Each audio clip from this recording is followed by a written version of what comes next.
चलें, अब हमने लास्ट जो लेक्चर पढ़ा उसमें चैप्टर 6 पढ़ा था। हमने डिटर्मिनेंट निकालना उसमें सीखे, इन्वर्स निकालना देखे, एडजॉइंट्स कैसे निकालते हैं वो देखा। अब हमारा चैप्टर 7 जो है वो सिस्टम ऑफ लीनियर इक्वेशंस पे है। इसको देखते हैं ये क्या है। The system of two linear equation in two unknowns of the form. इस तरह की फॉर्म होती है इक्वेशंस की जो लीनियर इक्वेशन है, क्योंकि इसमें वेरिएबल की पावर 1 आ रही है। तो हमारे पास ये सिंपल एक लीनियर इक्वेशन लिखी हुई है। कह रहा है इसको हम is said to be non homogeneous system of linear equation in two variables x1 and x2 if at least one of b1 and b2 is non-zero। कह रहा है अगर इसमें से कोई एक भी नॉन जीरो, के दोनों जीरो हो जाते b1 भी और b2 भी, तो हमारे पास ये होमोजेनियस इक्वेशन बन जाती। कहता है ये नॉन होमोजेनियस इक्वेशन होगी अगर इनमें से कोई एक भी नॉन जीरो हो हमारे पास, और जो हमारे पास वेरिएबल्स हैं लीनियर इक्वेशन वेरिएबल्स x1 और x2 हैं उसमें क्या हो, वो हमारे पास लीनियर हो। लीनियर से मतलब उनकी पावर 1 हो। तो लीनियर इक्वेशन ऑफ सिस्टम को हम मैट्रिक्स की फॉर्म में लिख सकते हैं। अगर आपके पास कोई इक्वेशन ऐसे दी हुई है तो उसे आप मैट्रिक्स में कैसे लिख सकते हैं, इस तरह से कि इसके जो कोफिशिएंट हैं वेरिएबल के वो क्या a11 a12 a21 a22 यहाँ लिखा जाएगा मैट्रिक्स में। इनके साथ जो वेरिएबल्स अटैच थे वो साथ में इस तरह से आ जाएंगे, और जो हमारे पास इज इक्वल टू के बाद कॉन्स्टेंट्स थे वो इस तरह से आ जाएंगे। अगर मैं इसी चीज को इन्हीं इक्वेशंस को कोई वैल्यूज ले लूं, फॉर एग्जांपल मैं कहूँ 7x plus 5y is equal to 3, और एक मैं इक्वेशन ले लूं 21x plus y is equal to 2, और मैं बोलूं इसको किस तरह लिखें, मैट्रिक्स की फॉर्म में लिखें। तो आप क्या करेंगे 7 5 21 y के साथ क्या यहाँ पे जब कुछ नहीं होता तो 1 होता है 1, और इस प्लेस पे जो वेरिएबल्स हैं वो लिखेंगे x एंड y, दो वेरिएबल्स हैं, और कॉन्स्टेंट्स कौन से इक्वेशन की दूसरी तरफ 3 and 2। This is the matrix form of the linear equation. Clear? Yes जिसमें मैम। आपको लिखने सिखाई है। अब वो कह रहा है system of three linear equations in three nouns of the form, उसकी फॉर्म ऐसी होगी, और अगर ऐसी इक्वेशन को आपको लिखना पड़ जाए मैट्रिक्स की फॉर्म में तो इसे फिर इस तरह से लिखेंगे। अगर इसमें 2x2 मैट्रिक्स था, 2 अननोन्स थे, 2 कांस्टेंट थे, अब इसमें क्या है 3x3 मैट्रिक्स आ जाएगा, 3 जो है वो अननोन्स आ जाएंगे और 3 कांस्टेंट आ जाएंगे। और इसमें इनको नेम कैसे देते हैं, पहले वाला जो हमने मैट्रिक्स लिखा होता है वो हमारे पास एक मैट्रिक्स है, उसको हम नेम दे देते हैं ये हमारे पास ए है। जो सेकंड मैट्रिक्स जिसमें वेरिएबल्स होते हैं हमारे पास उसको हम नाम देते हैं ये हमारे पास एक्स है, और जो हमारे पास जिसमें कॉन्स्टेंट्स होते हैं उसको हम नाम देते हैं ये हमारे पास बी है। तो बेसिकली अगर कोई कहे कि हमें इन इस मैट्रिक्स फॉर्म में कन्वर्ट करके इस सिस्टम के लिए सोल्यूशन दें, तो इसका मतलब है आपने एक्स और वाई की वैल्यू निकालनी है। तो इसका मतलब हमने एक्स की वैल्यू निकालनी है। वो कैसे निकलेगी, ये इस तरफ जो ए है ये उस तरफ जाके ए इनवर्स बन जाएगा। इस तरह से हम लोग सोल्यूशन निकाल सकेंगे x equal to A inverse B का, और ये ए इनवर्स आपको निकालना आता है। जब ये निकल जाएगा इसको b से मल्टीप्लाई कर देंगे तो x का आंसर आ जाएगा। ये मेथड है हमारे पास लीनियर सिस्टम्स इक्वेशन के सिस्टम को मैट्रिक्स में कन्वर्ट करके उसका सोल्यूशन निकालने का। और ये सोल्यूशन भी तभी निकलेगा जब ए का determinant is not equal to 0 होगा, यानी कि ये जब वो नॉन सिंगुलर होगा। अगर सिंगुलर होगा तो हम कहेंगे इसका सोल्यूशन पॉसिबल नहीं है। ठीक, अभी जो मैट्रिक्स इनवेरिएंट मेथड है ये वही है, उसने अब हमें एक एग्जांपल दे दिया। इसमें हम उसी सारे चीज को जो हमने प्रोसीजर को लिखा है वही रिपीट करें। पहले तो इस इक्वेशन को हम इसमें कन्वर्ट कर लेते हैं। जब हम कन्वर्ट करें पहली इक्वेशन देखें क्या बनेगा हमारे पास, पहली लाइन में 3 - 2 और 1, 3 माइनस 2 और 1। दूसरे में बनेगा 5 6 एंड 2, 5 6 एंड 2। तीसरी में x1 और x3 है लेकिन x2 नहीं है, x1 के साथ 1 है, x3 के साथ -3 है। क्योंकि x2 नहीं है, वो मिसिंग है, तो वहां पे 0 लिख देंगे। समझ आई बात? जो वैल्यू इन 3 इक्वेशंस में से वेरिएबल के लिए मिसिंग होगी किसी भी पॉइंट पर, उसकी जगह पे 0 प्लेस हो जाएगी। 0 को हम पुट कर देंगे कि इक्वेशन में वो वाला वेरिएबल का कोफिशिएंट है ही नहीं। अच्छा जी, दूसरी तरफ सॉरी, अब यहाँ क्या आएगा, कौन से वेरिएबल है, x1 x2 x3, तो यहाँ आ जाएगा x1 x2 x3 और इक्वेशन की दूसरी तरफ क्या आ जाएगा 1 2 3। तब हम इसको सॉल्व कर लेते हैं। क्या करेंगे सॉल्व करने के लिए, इसी तरह लिखेंगे, इसका नाम a है, इसका नाम x है, इसका नाम b है और नेक्स्ट x वहीं रह जाएगा, a बार वहां जाके इनवर्स इंटू b हो जाएगा। अब हमने ये निकालना है x a inverse b। a inverse निकालने के लिए क्या करेंगे, इसका एडजॉइंट भी लेंगे और इसका डिटर्मिनेंट भी लेंगे। Determinant is not equal to 0 आया, इसका मतलब ये नॉन सिंगुलर है। अब हम इसका a इनवर्स निकालने के लिए एडजॉइंट को a डिटर्मिनेंट पे डिवाइड कर देंगे, तो ये हमारे पास a इनवर्स आया। अब अपने इक्वेशन में a इनवर्स की वैल्यू पुट कर लेते हैं। क्या आई, x is equal to a inverse b में a इनवर्स की वैल्यू आया ये 1/94 -18 -6 -10 17 -10 -1 -6 -2 28। मुझे दिल चाह रहा है ये माइनस अंदर अप्लाई कर लूँ, जितने अंदर माइनस है। ये हमारे पास आई है वैल्यू a इनवर्स की, इसको हम मल्टीप्लाई किससे करेंगे, b से। b हमारे पास क्या है, आपने देखा होगा ऊपर हमने किसको b कहा था, इसको, यानी कि हमारे पास ये चीज जो थी लास्ट में, ये हमारे पास a था, ये x, b क्या था 1 2 3, तो हम लोग b की जगह पे क्या लिख सकते हैं 1 2 3, तो हमने यहाँ लिख देना है 1 2 3। अच्छा, अब इन दोनों को मल्टीप्लाई कर लेना है। मल्टीप्लिकेशन पॉसिबल है कि नहीं, कैसे पता चलता है, इसके कितने हमारे पास ऑर्डर है, ये है 3/3 का, और इसका कितना ऑर्डर है हमारे पास 1/3, यानी कि इसके रोज और इसके कॉलम आपस में इक्वल आ रहे हैं, इसकी मल्टीप्लिकेशन पॉसिबल है। और जवाब क्या आएगा 3/1 का एक मैट्रिक्स आ जाएगा। अच्छा, जब हमने इसको मल्टीप्लाई किया, ये देखिए इसको इससे 1 2 3 से मल्टीप्लाई किया, तो जवाब आ गया -1/94 3/3 का एक मैट्रिक्स आ गया ये वाला। ये हमने किसकी वैल्यू निकाली, x की। x हमारे पास क्या था, x1 x2 और x3, ठीक है। अब जब हमने ये जो -1/94 है, इसको अंदर ले जाके भी सॉल्व कर सकते हैं, बाहर भी रख सकते हैं। देखते हैं उसने क्या किया, उसने उसको बाहर ही रखा है, उसने उसको अंदर नहीं लेके गया, ठीक है। तो हम भी क्या करते हैं, इसको बाहर ही पहले इसको सारे को सॉल्व करके आंसर निकाल लेते हैं। क्या आया, सॉल्व करने के बाद आंसर आया -60 -6 74। ये हमारा इन दोनों को मल्टीप्लाई करने से ये जवाब आना है 3/1 का एक मैट्रिक्स, जिसमें ये वाली चीज जो है हमारे पास x1 की इक्वल है, ये x2 की इक्वल है, ये x3 की इक्वल है। हर एक के साथ -1/94 आएगा, वो उसने अंदर अप्लाई कर दिया, तो हम भी इसको अंदर अप्लाई कर देते हैं। तो हमारे पास x1 x2 x3 का मैट्रिक्स बराबर आ जाएगा किसके, कट करके 30/47 3/47 -37/47। x1 इसके बराबर, x2 इसके बराबर, x3 इसके बराबर। ये हमारा जवाब आ गया। अब ये चेक करने के लिए ठीक है आंसर के नहीं ठीक, तो x1 में 30/47 पुट करते हैं स्टार्ट की इक्वेशन में, जो मैं क्वेश्चन में दी थी। ये 3 इक्वेशंस दी थी, यहाँ पे x1 की वैल्यू 30/47 रखते हैं, x2 की वैल्यू 3/47 रखते हैं, x3 की वैल्यू -30/47 रखते हैं।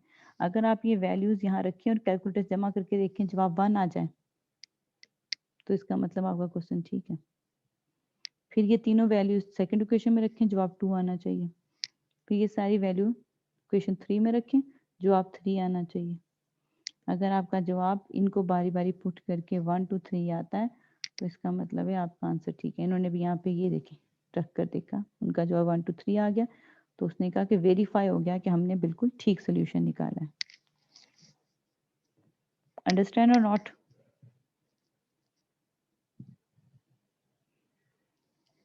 क्लास समझ आ गई किस तरह से हमने सॉल्व किया है नॉन होमोजेनियस सिस्टम को इक्वेशन से मैट्रिक्स में लाकर, जिसको बोला इन्वर्जन मेथड। अब उसके बाद हमारे पास क्रैमर रूल। क्रैमर रूल में भी हम लोगों ने सोल्यूशन निकालना है। सोल्यूशन निकालना मतलब x1 x2 x3 की वैल्यू निकालनी है अगर इक्वेशंस गिवन है। हमने क्या करना है, इसको भी पहले इक्वेशंस की फॉर्म में लिख लेना जैसे हमने पहले लिखा। ये पूरे सिस्टम को इक्वेशन की फॉर्म में लिख लेंगे। लिखने के बाद ये प्रोसीजर एग्जांपल से करने की बजाय, सॉरी वेरिएबल्स के साथ करने की बजाय हम एग्जांपल से करें, ज़्यादा इजी हो जाएगा। हम एक डायरेक्ट एग्जांपल लेते हैं, ये वाली। ये देखिए क्या एग्जांपल है, 7x1 + x2 4 3x1 - 6x2 8। इसको पहले सबसे पहले क्या करें, मैट्रिक्स की फॉर्म में लिख लेते हैं। ये हमारे पास आ जाएगा 7 1 3 6 -6, सॉरी, और इसमें वेरिएबल्स क्या आ जाएंगे, x1 x2, और इसमें हमारे पास इक्वेशंस की दूसरी तरफ आएगा 4 और 8। ये हमारे पास क्या है x, ये हमारे पास क्या है a, और ये हमारे पास क्या है b। ठीक है, सबसे पहले तो सॉरी मैंने उल्टा लिख दिया।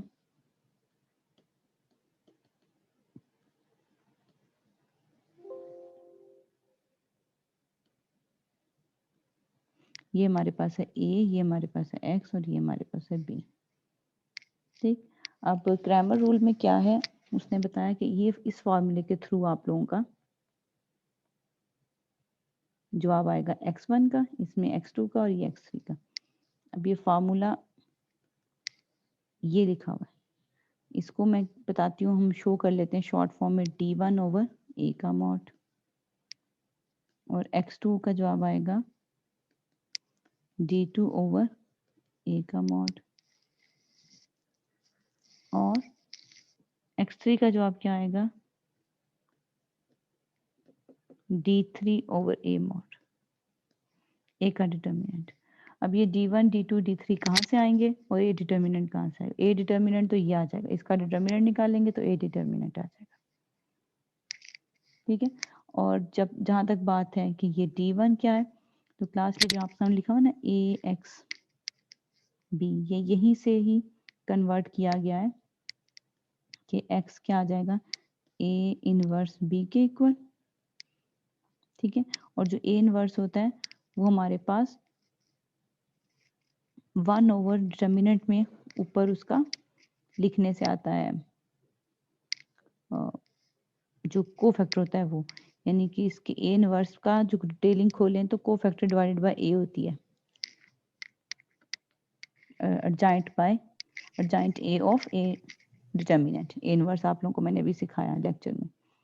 तो वहीं से जो क्रैमर का रूल है उसमें क्या है, आपने x1 कैसे निकालना है इस फार्मूले से, x2 कैसे निकालना है इस फार्मूले से, और x3 कैसे निकालना है इस फार्मूले से। इस फार्मूले में देख लेते हैं a डिटर्मिनेंट कैसे निकलेगा। डिटर्मिनेंट आपको निकालना आता है, वेरी इजी। 7 को 6 से मल्टीप्लाई करेंगे, माइनस कर देंगे 3 को 1 से मल्टीप्लाई करके। तो सबसे पहले a डिटर्मिनेंट क्या निकला, हाँ हमारी एग्जांपल ये तो नहीं थी, ये थी हमारी एग्जांपल। तुम्हारा डिटर्मिनेंट कितना है, स्क्रीन सही से, अब ठीक है, स्क्रीन सही से शो नहीं हो रही।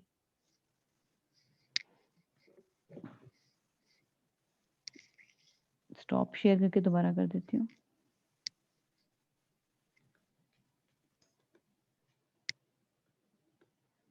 अब ठीक है,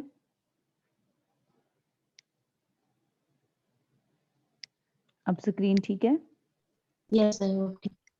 अच्छा, मैं बता रही थी कि हम लोगों ने जो सेकंड मेथड है यहाँ पे दिया हुआ क्रैमर रूल के जरिए कोई मैट्रिक्स सॉल्व करना है तो क्या करेंगे, जो इक्वेशंस दी हुई है उसको सिस्टम में चेंज कर लेंगे। मैट्रिक्स सिस्टम में वो हमारे पास इसको चेंज करके कहाँ आ गई, ये आ गई चेंज करने से हमारे पास, ठीक है। फिर इसमें भी हमारे पास ये ए, ये एक्स और ये बी के इक्वल होता है, जिसमें देखा जाए तो ये x is equal to A inverse B बन जाता है। और ए इनवर्स आप सबको पता है क्या होता है, अर्जाइंट ऑफ ए डिवाइडेड बाय ए का डिटर्मिनेंट। इसमें जो अर्जाइंट ऑफ ए है वो कैसे निकलता है, को फैक्टर्स के ट्रांसपोज से। तो जो क्रैमर का रूल है उसमें अगर देखा जाए तो यहाँ से हमने अगर वैल्यूज निकालनी है तो क्रैमर ने ये 3 फार्मूले बताए जिससे x1, x2 और x3 की वैल्यू निकलती है। इस फार्मूले को देख लेते हैं, क्या मतलब है इस फार्मूले का। इस फार्मूले का मतलब है कि ए का डिटर्मिनेंट जो निकलता है वो लिखो, ए का डिटर्मिनेंट यहाँ से निकल जाएगा, ये हमारे पास ए है, इसका मैंने डिटर्मिनेंट निकाला तो ये आ गया -45, तो मैं यहाँ पुट कर दूंगी -45। और D1 का क्या मीनिंग है, जो हमारे पास दिया हुआ है सबसे पहला वाला मैट्रिक्स,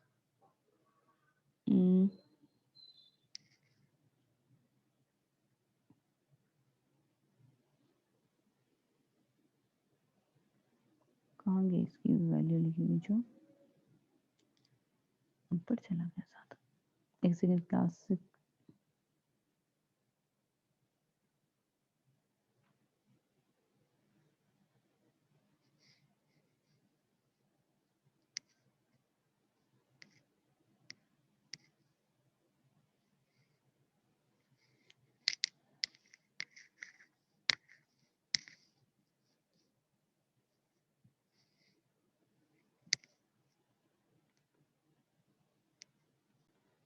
अच्छा देखिए, आप लोग कैसे लेंगे D1, क्या करेंगे, ये जो आप लोगों ने लिखा हुआ है ना मैट्रिक्स 7 और 3, 1 और -6, इसमें 7 और 3 की जगह 4 और 8 पुट कर देना, तो हमारे पास क्या बन जाएगा मैट्रिक्स 4, 8,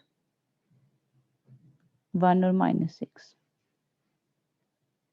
ये हमारे पास आएगा x1। x2 कैसे आएगा,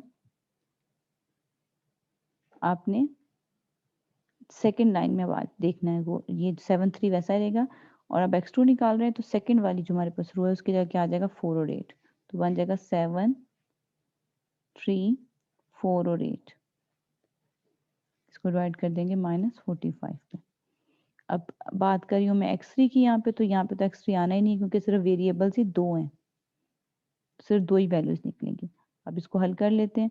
जब इसका 4 को 6 से मल्टीप्लाई करके उसमें से 8 माइनस किए तो जवाब आ गया -32, और नीचे हमारे पास है 45। इसी तरह जब हमने इसको हल किया, सॉरी यहाँ पे डिटर्मिनेंट है, मैट्रिक्स नहीं है, D1 यानी डिटर्मिनेंट, इसका जब मैं डिटर्मिनेंट लिया तो हमारे पास ऊपर आ जाएगा 44 डिवाइडेड बाय -45।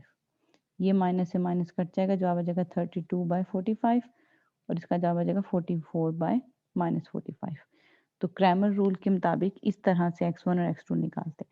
अगर इसी के बजाय 3/3 का मैट्रिक्स होता तो भी सेम फार्मूला रहता, बिल्कुल चेंज नहीं होना। सबसे पहले हमने इक्वेशन को उठा के मैट्रिक्स फॉर्म में लिख लेना है।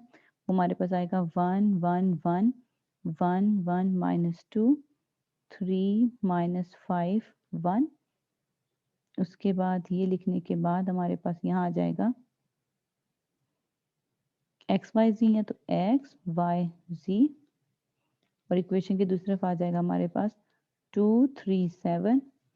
तो यहाँ से अगर हम लोगों ने एक्स वाई जी की वैल्यू निकालनी है तो एक्स का फार्मूला आएगा D1 ओवर ए का डिटर्मिनेंट, y हमारे पास आएगा D2 ओवर ए का डिटर्मिनेंट, और z हमारे पास आ जाएगा D3 ओवर ए का डिटर्मिनेंट। तो ये निकलेगा कैसे, D1 हमारे पास कैसे आएगा और ए डिटर्मिनेंट कैसे, ए डिटर्मिनेंट ये जो इसका आंसर आएगा वो हमारे पास निकलेगा -24। पूरा हमने इसको हल कर लेना है ए के डिटर्मिनेंट को, और ये हमारे पास आ जाएगा -24। हमने कहा ए का डिटर्मिनेंट आ गया -24। अब D1 कैसे निकलेगा, D1 कैसे निकलेगा, ये जो पूरा मैट्रिक्स है इसमें पहली लाइन की जगह लिखते हैं कि 2 3 7, बाकी मैट्रिक्स वैसे रहने देंगे। पहले D1 निकालने के लिए क्या करेंगे, 1 1 3 की जगह क्या लिख देंगे, 2 3 7 2 3 7, बाकी वैसे ही 1 1 -5 1 -2 1, ये हमारे पास D1 आ जाएगा। इसी तरह D2 के लिए हम इसको रिप्लेस करेंगे और D3 के लिए हम इसको रिप्लेस करेंगे, करके हमारा आंसर क्या बनेगा, एक दफ़ा इसको रिप्लेस किया 2 3 7, दूसरे में यहाँ पे आएगा 2 3 7 और Z वाले में यहाँ आखिर में आएगा 2 3 7, और फिर हम इनके डिटर्मिनेंट्स निकालेंगे। डिटर्मिनेंट कैसे निकालना है, किसी भी एक लाइन को चूज कर लेना, उस तरह उसका डिटर्मिनेंट निकल जाएगा। अगर हमारे पास D1 का डिटर्मिनेंट आया तो ऊपर चला जाता था। अगर हमारे पास D1 का डिटर्मिनेंट यानी कि x की जगह जो ये डिटर्मिनेंट निकाला ये कितना आया, यहाँ से देख लेते हैं, ये आया 57 -57। तो हमारे पास x का जवाब है D1 over a determinant. a determinant हमने पहले लिखा कि हमारे पास कितना है -24, और D1 कितना आ गया हमारे पास -57। तो माइनस से माइनस कट के जवाब आ गया 57/24, जो कि फर्दर कट जाएगा हमारे पास, तो जवाब आ जाएगा 19/8। 8 की टेबल पे हम्म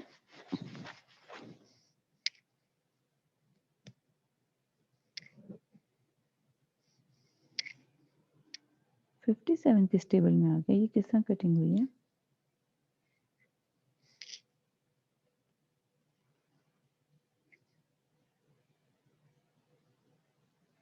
ये बाय मिस्टेक यहाँ पे ये गलती लिखा हुआ इनसे।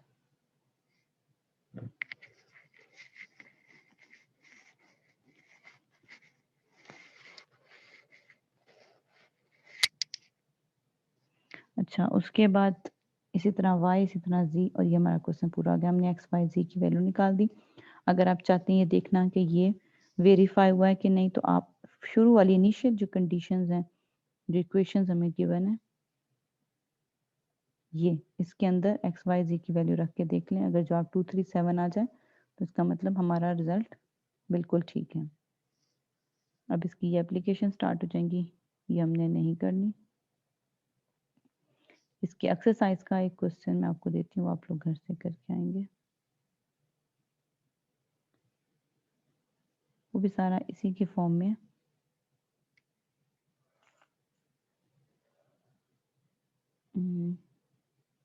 ये क्वेश्चन आप करके लाएंगे, एक्स वाई जी की वैल्यू निकालेंगे, ठीक है, प्रैक्टिस हो जाएगी आपकी। क्रैमर रूल यूज करके आपने एक्स वाई जी की वैल्यू निकालनी है।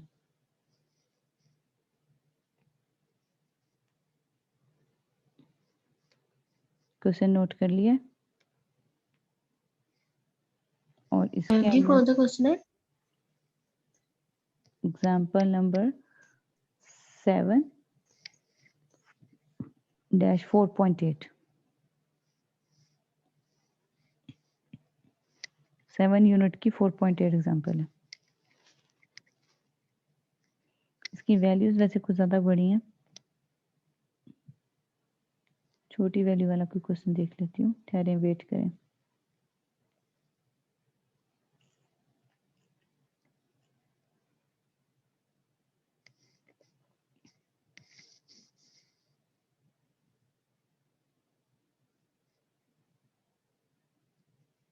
ये वाली शॉर्ट ही लग रही है।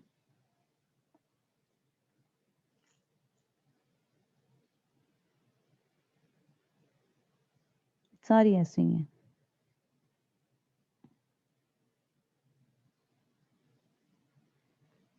ये कर लें 7.47, ये बहुत इजी है, ठीक है। उससे क्या बेनिफिट होगा, जब आप इसको इक्वेशंस में यूँ लिखेंगे तो आपके पास छोटी वैल्यूज होंगी ज़रा सॉल्व करने के लिए, 1 1 1 1 1, इस तरह की वैल्यूज का डिटर्मिनेंट भी ज़्यादा इजी हो जाएगा। आगे मेरी बात समझ। Okay ma'am. तो इससे आपकी प्रैक्टिस हो जाएगी। ये पूरा जो क्वेश्चन है इसमें मैक्सिमम जो चीज़ें हैं ये लॉन्ग क्वेश्चन में काउंट होती हैं, लेकिन अगर इसमें से शॉर्ट या ऑब्जेक्टिव बनता है तो वो किस टाइप का होगा? आपसे सिंगुलर के बारे में पूछ सकते हैं, नॉन सिंगुलर के बारे में पूछ सकते हैं, फिर इसमें आपसे पूछ सकते हैं, फार्मूला पूछ सकते हैं इनवर्स का, फिर आपसे इसमें अर्जाइंट का फार्मूला पूछ सकते हैं, फिर आपसे इसमें जो हमने एक्स निकाला है सॉल्यूशन उसका फार्मूला पूछ सकते हैं, और ट्रांसपोज क्या होता है ये आ सकता है इसमें। और हमने इसमें क्या पढ़ा था, क्रैमर रूल में जो आपने पढ़े हैं एक्स वाई जी का फार्मूला D1/A डिटर्मिनेंट, ये आ सकता है। ए डिटर्मिनेंट कैसे निकलता है, 2/2 मैट्रिक्स का ए डिटर्मिनेंट आ सकता है। 3 का थोड़ा लंबा हो जाएगा, लेकिन अगर 3/3 का आ जाए पेपर में तो फिर सबसे पहले ये देखना है, अगर ऐसा मैट्रिक्स आ जाए आपको 3 9 6 5 4 2 1 0 0, पेपर में एमसीक्यूज में आपको ये डिटर्मिनेंट आ जाए तो आप लास्ट वाली लाइन यूज करें इसका डिटर्मिनेंट निकालने के लिए, क्योंकि इसमें ये भी 0 और ये भी 0, सिर्फ पहले की जगह आएगा 1 के लिए डिटर्मिनेंट 9 2 4 6।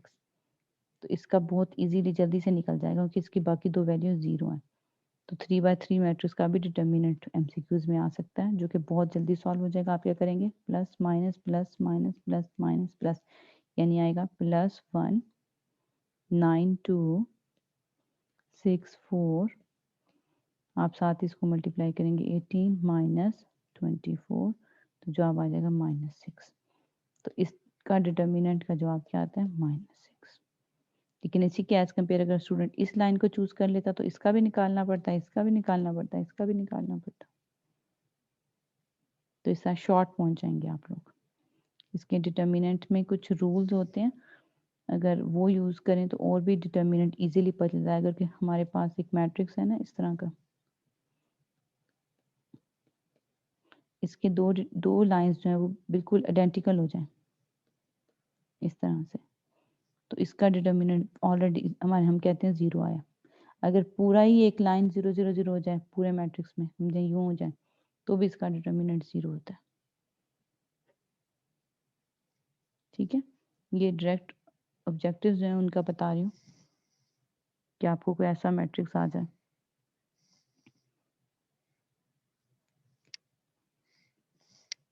इस तरह के ऑब्जेक्टिव इस चैप्टर में से आ सकते हैं।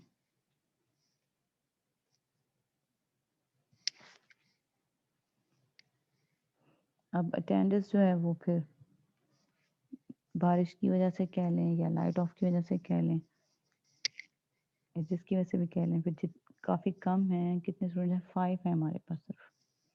तो इसके रिकॉर्डिंग में भेज दूंगी, सारे वहाँ से पढ़ लेंगे तो फिर इसको देख लेंगे अटेंडेंस को।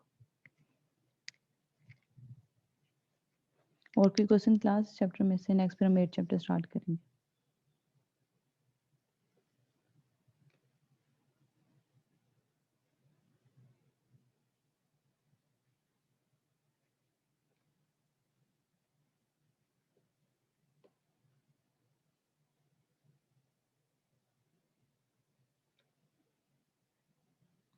कोई क्वेश्चन है, सारे जाग रहे हैं, सारे सो रहे हैं, कोई है क्लास में?